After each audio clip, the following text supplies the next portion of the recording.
RTE 2011 लागू होने से पहले नियुक्त देश और प्रदेश के सभी सम्मानित शिक्षक साथियों, मैं देख रहा हूं और जानकारियां भी प्राप्त हो रही हैं कि हमारे जो शिक्षक साथी हैं वो टीटी की तैयारी कर रहे हैं। मैं उन साथियों से जानना चाहता हूं कि क्या आपकी आयु 40 वर्ष से नीचे है? क्या आपने ग्रेजुएशन कर रखा है? क्या आपके ग्रेजुएशन में 50% से ऊपर अंक हैं? यदि ये स्थितियां हैं तो आप बेशक टीटी की तैयारी करें, लेकिन यदि इन योग्यताओं को आप पूरा नहीं कर रहे हो तो फिर इस टीटी की तैयारी का क्या मतलब है और क्या औचित्य है? इसका कोई औचित्य नहीं है। आप अपना समय बर्बाद कर रहे हो, पैसा बर्बाद कर रहे हो, क्योंकि जो नियम है उनके अनुसार आप इसके लिए जब आवेदन ही नहीं कर सकते तो फिर टीटी की परीक्षा किस आधार पर दोगे? ये शर्तें हैं टीटी की।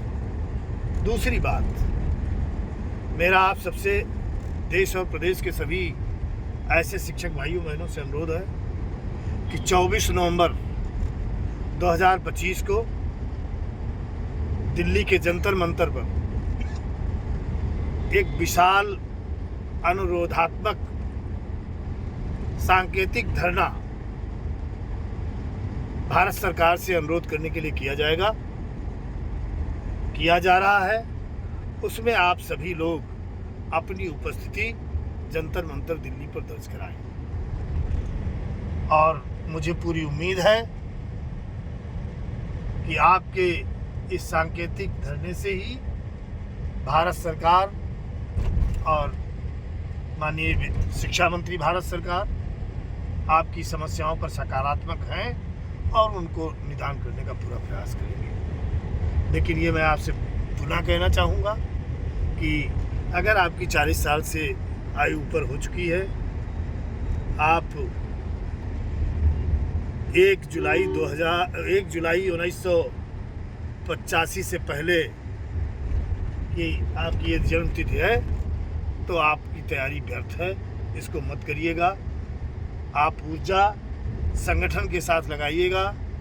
जो अखिल भारतीय शिक्षक संघर्ष मोर्चा गठित है, उस बैनर के नीचे जिसका नेतृत्व आदरणीय अखिल भारतीय प्राथमिक शिक्षक संघ के राष्ट्रीय अध्यक्ष और मोर्चा के राष्ट्रीय संयोजक बासवराज गोरकर जी और Akhil Bharatiya junior high school शिक्षक संघ के राष्ट्रीय अध्यक्ष योगेश त्यागी और उस मोर्चे के राष्ट्रीय संयोजक नेतृत्व कर रहे हैं, और सभी देश और प्रदेश के सभी शिक्षक संगठन उस मोर्चे के राष्ट्रीय सह संयोजक हैं और पूरी तन्मयता से इसमें जुटे हुए हैं। आप लोग भूलिए नहीं, आज से ही रिजर्वेशन कराइए और 24 नवंबर को जंतर मंतर दिल्ली पर अपनी उपस्थिति दर्ज कराइए और अब टीटी से मुक्ति पाने के लिए इस रास्ते को ही अपनाएं।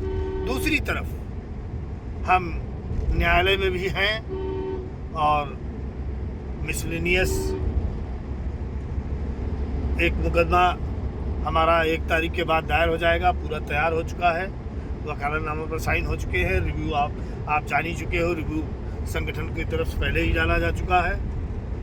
न्यायालय के स्तर पर हम लड़ाई लड़ते रहेंगे, लेकिन सरकार पर भी हम अपने अनुरोध के माध्यम से कि शिक्षा अधिकार अधिनियम 2011 से पहले जो लोग नियुक्त हैं देश और प्रदेश में, उनको सबको एनसीटी की व्यवस्था के अनुसार टीटी से मुक्ति प्रदान की जाए, तभी बेसिक शिक्षा और उत्तरोत्तर बढ़ेगी। इस प्रकार अगर इस व्यवस्था को लागू किया गया तो बेसिक शिक्षा पूरे देश में चौपट होने की स्थिति में चली जाएगी। जय शिक्षक, जय भारत।